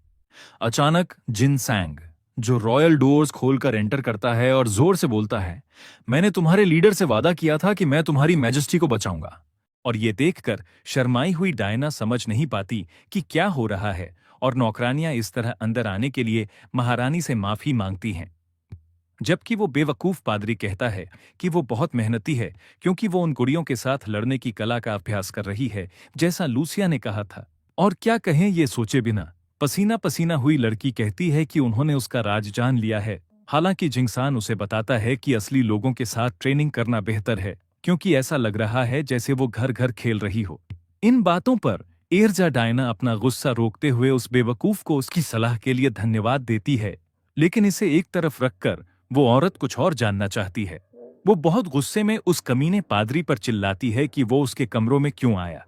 लेकिन प्रोटैगनिस्ट उसे समझाता है कि असल में शेल्टन साम्राज्य का गद्दार है और वे उसे उसके चंगुल से बचाने के लिए आए हैं। हालांकि डायना उसे बहुत नफरत से देखती है और अपनी तलवार निकालकर वो उस पर अपना हथियार तान देती है और पूछती है कि क्या सिर्फ उसे बचाने की वजह से वो सोचता है कि वो उसे अपने मुंह से ये सारे झूठ बोलने देगी। और इस पर पादरी के पास कोई शब्द नहीं होता जब तक कि तुरंत कोई महारानी को आवाज नहीं देता।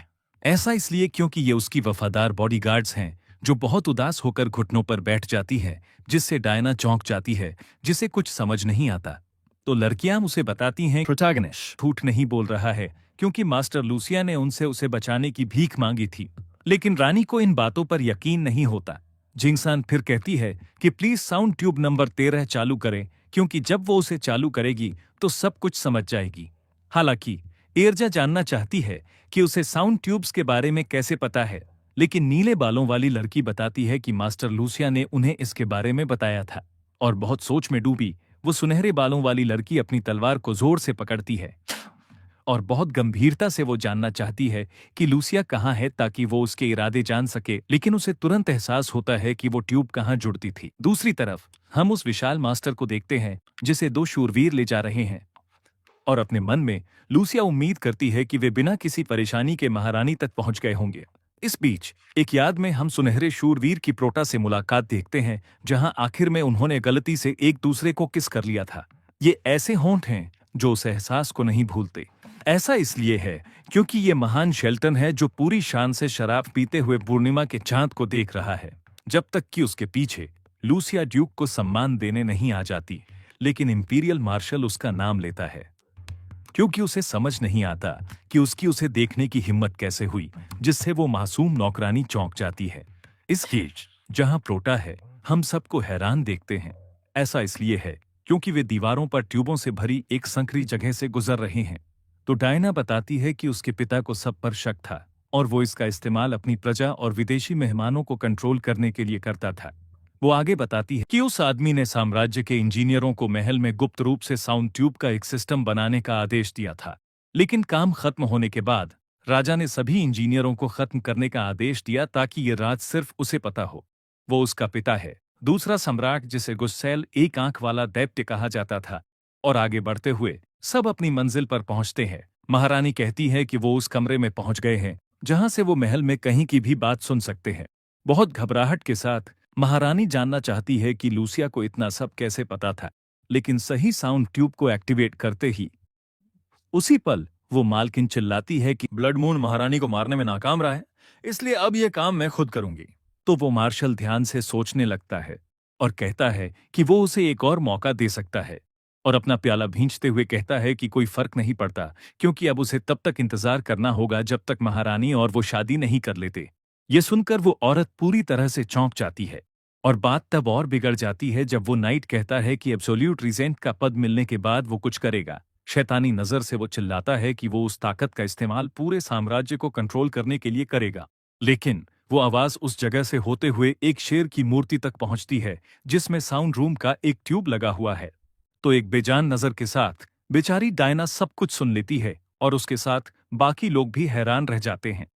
लेकिन स्पीकर के पास आकर गोल्डन ड्यूक महारानी से कहता है कि अगर वो चाहे तो भाग सकती है, और अपना मुंह स्पीकर के पास लाकर वो उसे चेतावनी देता है कि बेहतर होगा कि वो अभी भागना शुरू कर दे।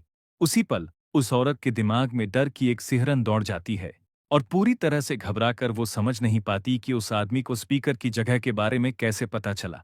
लेकिन मालकिन के साथ खड़ा गुलाब वाला नाइट इस प्लान को अंजाम देने के लिए अपनी जान जोखिम में डालने पर उसकी तारीफ करता है, और एक शैतान की नजर से वो लूसिया से पूछता है कि क्या वो भी ऐसा ही नहीं सोचती। लेकिन गुस्से में नौकरानी कहती है कि उसने उसे कभी भी उन साउंड ट्यूब्स के होने के बारे में नहीं बताया था। लेकिन शाही तलवार उसे बताती है कि न तो वो और न ही महारानी कोई भी कभी सच नहीं जान पाएगा। आखिरकार एक हमले की तैयारी करते हुए लूसिया सोचती है कि नौकरानियों की लीडर के तौर पर यह उसका आखिरी मिशन होगा। एक पक्के इरादे वाली नजर से वो औरत सब कुछ खत्म करने की सोचती है, लेकिन उसे अपनी महारानी की मुस्कान और अपनी सभी साथी बहनों की याद आने लगती है। तो वो पूरे दिल से चिल्लाती है कि वो उनकी रक्षा करेगी, और महारानी से चिल्लाकर कहती है कि प्लीज फौरन भाग जाइए। इसलिए मालकिन के पंजे पीछे से नाइट पर हमला करने ही वाले होते हैं, जबकि दूसरी तरफ एरजा डायना अपनी प्यारी मालकिन लूसिया का नाम चिल्लाती है। लेकिन बचने का कोई रास्ता नहीं है क्योंकि वो जगह गुलाब की कई पंखुड़ियों से भर जाती है, और हैरान होकर नौकरानियों की लीडर वहीं पड़ी रहती है जिसके शरीर से धीरे धीरे खून बहना शुरू हो जाता है। ऐसा इसलिए क्योंकि उस दुष्ट आदमी ने अपनी तलवार से उसके दिल पर वार कर दिया था, और होश में रहते हुए अपने आखिरी पलों में वो महान औरत सिर्फ अपनी महारानी के लिए दुआ करती है और आंखों में आंसू लिए वो नीचे गिरने लगती है, जब तक कि आखिर में उसका शरीर खून से लथपथ नहीं हो जाता जो कभी उसके नेक दिल से बहता था, और सामने वो मनहूस सुनहरा योद्धा बिना हिचकिचाए अपने रास्ते पर चलता रहता है। उसी पल मार्शल ग्रिबा का नाम लेता है जो उसकी पुकार पर हाजिर हो जाता है। शाही तलवार उस आदमी को उन बागियों को रोकने का हुक्म देती है और वो ड्यूक की बात मान लेता है। अब हमारा हीरो, जिसे गुस्सा आ रहा है, बिना सोचे समझे उन्हें आगे बढ़ने का आदेश देता है क्योंकि वो मिस लूसिया को बचाने जाएगा। लेकिन उसी पल डायना उसे रोक लेती है, जो डर से पसीना बहाते हुए उस आदमी का केप कसकर पकड़ लेती है। बिना कुछ समझे झिंगसान मुड़ता है और तब उसे महारानी के चेहरे पर खौफ दिखाई देता है जो उससे ना जाने की भीख मांग रही है। पुजारी को तब याद आता है कि यही औरत बिना हिचकिचाए उस जानवर केलजात का सामना कर चुकी है। लेकिन अब सिर्फ चेल्टन की आवाज सुनकर ही उसे एक ऐसा खौफ महसूस हुआ जिसे बयां नहीं किया जा सकता। लेकिन हिम्मत जुटाकर महारानी कांपती हुई आवाज में कहती है कि वो ग्लोरी हॉल में जाएं, क्योंकि वहां एक छिपा हुआ टेलीपोर्टेशन डिवाइस है। इसलिए सब फौरन हरकत में आते हैं और बिना रुके अपनी नई मंजिल की ओर दौड़ पड़ते हैं। लाल आंखों वाली बॉडीगार्ड बताती है कि दरवाजे के पार ग्लोरी हॉल होगा, हालांकि सामने दरवाजे की रखवाली करते हुए सैनिक खड़े हैं। इसलिए अर्जा डायना तैयार रहने का हुक्म देती है। लेकिन जैसे ही वो अपनी तलवार निकालती है, हमारा हीरो कूदकर फौरन एक गार्ड को मारता है। इसके बाद वो दूसरों को जोरदार लात मारता है और एक सीधे मुक्के से औरों को भी ढेर कर देता है। इसी तरह वो एक एक करके बाकी सबको भी गिरा देता है और आखिर में झिंगसान लड़कियों से जल्दी करने को कहता है, जबकि वो जो देखती हैं उससे उनके मुंह खुले के खुले रह जाते हैं। लेकिन फिर होश में आकर वो तेजी से आगे बढ़ती हैं। तभी लाल बालों वाली लड़की को एहसास होता है कि पीछे कुछ है, क्योंकि पीछे सैनिकों की एक पूरी फौज है जो महारानी को पकड़ने और बाकियों को खत्म करने का इरादा रखती है। और उसी पल नौकरानियां एक दूसरे को देखती हैं, क्योंकि वो कुछ करने की सोच रही हैं। जब हीलर आगे बढ़ता है तो महारानी को एक बात का एहसास होता है और वो दूसरों पर चिल्लाती है कि वो खड़ी ना रहें और आगे बढ़ें। लेकिन सबसे छोटी वाली अपनी कुल्हाड़ी तैयार करती है और दरवाजे का लीवर तोड़ देती है। और उन औरतों को देखकर अर्जा डायना समझ नहीं पाती कि वो क्या कर रही हैं। लेकिन कुछ बुरा होने से पहले वो छोटी लड़की फिर कभी साथ खेलने का कहकर अलविदा कहती है और गहरे बालों वाली और हल्के नीले बालों वाली लड़की महारानी को बचाने के लिए वहीं रुकने का फैसला करती है। और लाल आंखों वाली लड़की कहती है कि वो उनकी हिफाजत करेंगी। और आखिर में सब पुजारी से चिल्लाकर कहती हैं कि वो अपनी जान देकर भी महारानी की रक्षा करे। यह सुनकर एर्सा डायना के पास कहने को कुछ नहीं बचता। और जैसे ही दरवाजे बंद होते हैं, वे दयालु योद्धा मुस्कुराते हुए अलविदा कहती हैं, जब तक कि महारानी अपनी किस्मत का सामना करने के लिए उन्हें ऐसा न करने का आदेश देती है। वह उनसे अपने साथ आने के लिए कहती है, लेकिन उसी पल दरवाजे बंद हो जाते हैं और यह देखकर वह औरत हैरान रह जाती है और निराशा में कांपने लगती है। जिंगसान उस लड़की को देखता है जो खुद को संभाल कर उसकी आज्ञा न मानने के लिए गुस्से में उन पर चिल्लाती है, लेकिन वह घुटनों पर गिर जाती है क्योंकि वे सब अलविदा कह रही थीं। हालांकि पछताने का समय नहीं है, क्योंकि हीरो कहता है कि पुल पर कुछ है। इस तरह उस पूरे अंधेरे में एक परछाई दिखाई देती है, जब तक कि अचानक वह आसमान तक धमाका नहीं कर देती, जिससे पता चलता है कि यह एक धातु का पुतला है जो पास आ रहा है। इसी वजह से पुल का एक हिस्सा धमाके से तबाह हो जाता है और उस जोड़े के सामने लंबे बालों वाला कोई धातु का शख्स दिखाई देता है और पीछे उसके कवच पर गुलाब का निशान दिखाई देता है। ये है रोज नाइट्स की ग्रे रोज, सीज डिफेंस यूनिट की कप्तान। जब बात किले की रक्षा और दुश्मनों को दीवारों से दूर रखने की आती है तो इनसे बेहतर कोई योद्धा नहीं है। इनकी रणनीति और बहादुरी के चर्चे हर जगह हैं। ग्रीबा, ताकतवर योद्धा ग्रीबा सामने आता है जो महारानी को सलाम करता है। हालांकि हीरो उस शानदार कवच को देखकर उत्साहित हो जाता है जो उसके कवच से भी बेहतर है और उसके आंकड़े जांचने की सोचता है। और खिड़की खोलते ही अचानक एक एरर अलर्ट आता है जो उसे हैरान कर देता है। एर्सा डायना बताती है, ग्रिब्बा, द रोरिंग फोर्ट्रेस, जिससे लड़का उलझन में पड़ जाता है। कहा जाता है कि पूरे साम्राज्य में केवल एक ही किला था जो ऑर्क्स के खिलाफ लड़ाइयों में घेराबंदी झेल पाया और इसकी रखवाली ग्रे रोज के शूरवीर करते थे। लेकिन सबसे बड़ी लड़ाइयों में से एक के दौरान ग्रे रोज की टुकड़ी को भारी नुकसान हुआ और दूसरे शूरवीर बुरी तरह घायल हो गए। और उस खौफ के पल में ग्रिबा नाम के एक अकेले आदमी ने पूरे 5 घंटे तक अकेले ही किले की रक्षा की। उस युद्ध में ऑर्क्स को लड़ाई में 2 लाख से ज्यादा का नुकसान हुआ और उस शक्तिशाली योद्धा ने गरजता हुआ किला का खिताब हासिल किया। ये सुनकर झिंगसान हैरान रह जाता है, लेकिन सामने वाला योद्धा दबाव डालते हुए कहता है कि कोई भी घुसपैठियां उसके आगे से नहीं गुजर सकता। लेकिन उसके बात खत्म करने से पहले ही हीरो हरकत में आता है और बिजली की तरह आसानी से उसके आर पार निकल जाता है। इसलिए योद्धा समझ नहीं पाता कि यह कब हुआ, जबकि वह बेवकूफ हीलर डींगेन मारता है कि वह बिना चोट खाए निकल गया। हालांकि वह विशाल आदमी अब भी यकीन नहीं कर पा रहा है और महारानी को अभी पता चलता है कि हीरो अपनी जगह से हिला था। पुजारी यह देखकर कि उसका गेम स्टेटस पैनल उसकी ताकत का विश्लेषण नहीं कर सकता, तो महारानी को दूर ले जाना ही बेहतर समझता है। इसलिए वह पलक झपकते ही फिर से अपनी जगह बदलता है और एर्सा डायना को उस योद्धा के सामने उठा लेता है, जो तेजी से उसे देखने के लिए मुड़ता है। और जब महारानी इस तरह पकड़े जाने की शिकायत करती है, तो वह बड़ा आदमी अपने प्रतिद्वंद्वी की रफ्तार की तारीफ करता है। हालांकि वह उसे यह भी चेतावनी देता है कि उसकी यह चाल दोबारा काम नहीं करेगी। लेकिन उसके बाद खत्म करने से पहले ही वो नौजवान उसे पीछे छोड़कर आगे निकल चुका होता है और इसीलिए ग्रीबा को गुस्सा आने लगता है और वो उसे भला बुरा कहता है। लेकिन अब गुस्से में वो योद्धा उसे बात करते समय हिलने के लिए कोसता है और बिना किसी देरी के जिंगसान रिएक्ट करता है, क्योंकि वो आदमी अपनी दोनों गदाओं को जोर से जोड़ता है और उन्हें एक बना देता है, चिल्लाते हुए कि खेल अब खत्म हो गया है, जिससे वो बेवकूफ लड़का परेशान हो जाता है। इस तरह वो आदमी आग में लिपटे अपने हथियार को घुमाता है, अपनी योद्धा वाली काबिलियत को उजागर करता है, जो कि क्योस के बवंडर की बैरिकेड है, जिससे एक बहुत बड़ा बवंडर पैदा होता है जो उस पूरी जगह को रोशन कर देता है और जो उस हीलर को बेचैन कर देता है जिसे एर्सा डायना के साथ घसीटा जा रहा है, जो कोशिश कर रही है कि उसकी स्कर्ट ऊपर न उठे। इसीलिए वो औरत चाहती है कि वो उसे नीचे उतार दे, क्योंकि उसका सब कुछ दिख जाएगा। इस बीच दहाड़ता हुआ किला अपनी महारानी से वापस आने के लिए कहता है, क्योंकि वो उन्हें आगे नहीं जाने देगा। लेकिन प्रोटा को कोई फर्क नहीं पड़ता और वो कूद जाता है, उस तेज हवा में बह जाता है जो उसे सबसे ऊपर तक ले जाती है, जिससे वो महान योद्धा शून्य रह जाता है, जो सिर्फ ऊपर देखता है और हैरानी से उस लड़के को आसमान में उसकी साथी के साथ देखता है। वो बड़ा आदमी उस पर चिल्लाता है कि क्या वो इंसान है जो किसी और को ले जाते हुए ऐसा कर सकता है, जबकि डायना पहले से ही शून्य है, ये सोचकर कि वो दूसरी दुनिया में चली गई है। लेकिन वो दृढ़ पुजारी उसे dead beast fist technique 6 form को यूज करने का सोचता है, जिससे ग्रीबा कंफ्यूज हो जाता है। इस तरह दोनों पीठ के बल गिरते हैं, क्योंकि शक्तिशाली झिंगसान अपनी कोहनी से एक आग के पंछी की तरह उतरता है, जिससे उसकी महारानी डर के मारे सुन्न पड़ जाती है और तेजी से रिएक्ट करते हुए दहाड़ता हुआ किला अपने हाथों से उस ना रुकने वाली ताकत को रोकता है। लेकिन ये काफी नहीं है, क्योंकि ये ईगल की परछाई वाली कोहनी की शक्तिशाली तकनीक है, जो उसके बचाव को भेद देती है और उस योद्धा को कमजोर कर देती है, जिसका हेलमेट टूट जाता है। दूसरी तरफ प्रोटा को यकीन नहीं हो रहा है कि वो उसके ईगल की परछाई वाले कोहनी के हमले के बाद भी खड़ा है और अपने शरीर से खून साफ करते हुए उस योद्धा का चेहरा दिखता है जिस पर जंग का एक निशान है। उसे देखकर डायना उसका नाम जान जाती है, जो कि शाओ है।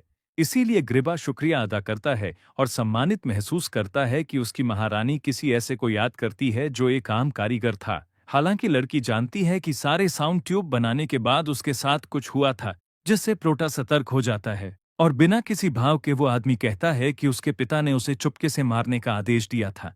दुख के साथ महारानी भी ये जानती थी, लेकिन अब खड़े होकर वो जानती है कि वो चाहे कुछ भी कर ले, अपने पिता के भयानक कामों की भरपाई करना नामुमकिन है।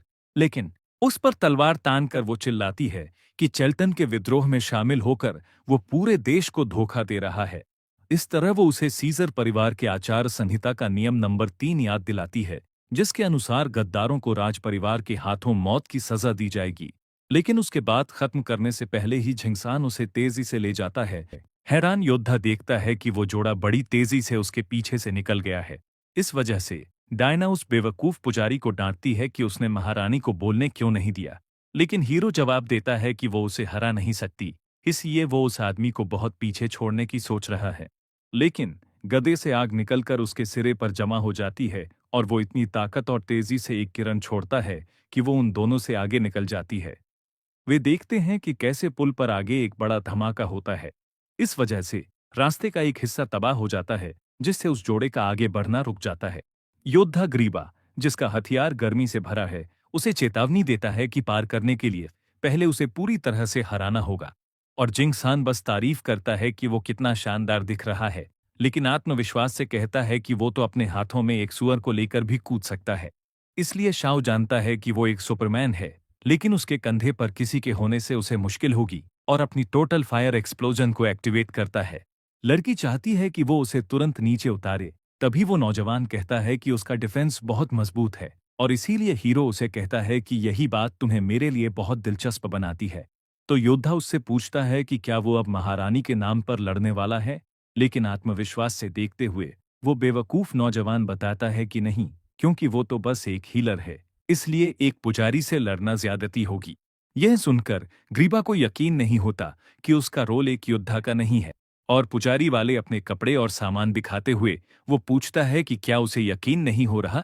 इस तरह परेशान होकर देखते हुए योद्धा समझ जाता है कि वो सही कह रहा है। इस बीच वो बेवकूफ नौजवान खुश होता है और उस खूबसूरत महारानी को हल्का सा धक्का देता है, क्योंकि वो जानता है कि वो खुद उस विद्रोही को खत्म करना चाहती थी। इसलिए वो उसे ठीक करने का इंतजार करते हुए उसका हौसला बढ़ाता है और कोई चारा न होने पर एर्सा डायना मान जाती है। अब शाओ उसे सीजर परिवार के उस कोड की याद दिलाता है जिसका उसने पहले जिक्र किया था, लेकिन अब वो उसे एक और नियम बताएगा, जो यह है कि एक कमजोर योद्धा को सिंहासन का कोई हक नहीं। लेकिन एर्सा डायना उसे यह साबित करने की सोचती है, क्योंकि एक बड़ा हमला करते हुए वो चिल्लाती है कि वो सिंहासन के लायक है। पूरे दृढ़ संकल्प के साथ वो तलवार से एक जोरदार वार करती है, लेकिन उसे उस योद्धा ने आसानी से रोक लिया, जो उसे याद दिलाता है कि उसकी तुलना उसके पिता या दादा से नहीं की जा सकती, जिससे वो औरत हैरान रह जाती है। क्योंकि शाओ आगे कहता है कि अगर उसे उनकी ताकत विरासत में मिली होती तो अब तक उसके 2 टुकड़े हो चुके होते। इसलिए वो जल्दी से रानी को एक तरफ हटाता है, जो तुरंत खुद को संभाल लेती है और फिर वो चिल्लाते हुए तैयार होती है कि वो चुप हो जाए। वो तेजी से कई वार करती है जिन्हें रोक दिया जाता है। वहीं जिनसान को देखकर समझ नहीं आता कि वो क्या सोचे, क्योंकि वो औरत तलवार चलाने में माहिर तो है पर उसमें सहनशक्ति की कमी है। वो देखता है कि वो बहुत अच्छी है, लेकिन वो तलवार की पूरी ताकत का इस्तेमाल नहीं कर सकती। और फिर कृपा एक ही झटके में घायल रानी को हवा में उड़ा देता है, जो इतनी जोर से जमीन से टकराती है कि जमीन टूट जाती है और वो उस पुल पर इतनी दूर जाकर गिरती है कि मुश्किल से अपनी तलवार से खुद को रोक पाती है। पूरी तरह से थकी हुई वो अपने दुश्मन को देखती है, जो उसे याद दिलाता है कि उसका शरीर कमजोर है और उसमें काबिलियत की कमी है। वो दानव अपने शिकार के सामने जोर देकर कहता है कि वो सीजर परिवार की मोनार्क तलवार तकनीक सीखने के लायक नहीं है। लेकिन वो लड़की, जो अपनी हिम्मत हार चुकी है, आह भरती है, जबकि पीछे खड़ा पुजारी सब कुछ देख रहा होता है। ऐसा इसलिए क्योंकि वो लड़की उन बातों से बेबसी के आंसू बहाने लगती है। लेकिन वो योद्धा फिर से कहता है कि वो शाही परिवार के लिए सिर्फ एक शर्मिंदगी है। तभी अचानक कोई उसे चुप रहने के लिए आवाज देता है।